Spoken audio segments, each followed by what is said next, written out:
اللہ رب العزت قرآن حکیم کے اندر اہل یہود کو مخاطب کرتے ہوئے فرماتا ہے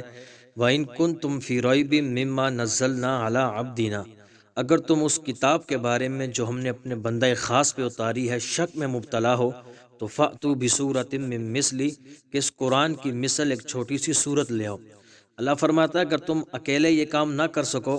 تو وَادْعُوا شُهَدَاءَكُم مِّن دُونِ اللَّهِ، اللہ کے علاوہ جتنے تمہارے ماننے والے ہیں سب کو اکٹھا کر لو، ان کن تم صادقین، اگر تم سچے ہو۔ اگلی آیت کے اندر اللہ رب العزت ان کے عجز کو بیان کرتے ہوئے فرماتا ہے فَإِن لَّمْ تَفْعَلُوا، تم قرآن کی مثل نہیں لا سکتے،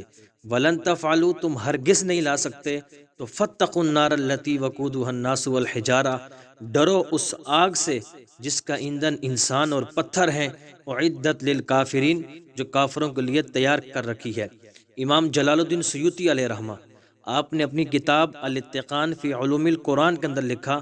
آپ فرماتے ہیں کہ قرآن کی مثل لایا جانا ممکن ہی نہیں ہے، اس لیے کہ قرآن کی مثل اگر لایا جانا ممکن ہوتا تو غزوہ بدر اور احد کی لڑائیاں نہ ہوتی۔ ہے قول محمد قول خدا، فرمان نہ بدلا جائے گا، بدلے گا زمانہ لاکھ مگر قرآن نہ بدلا جائے گا۔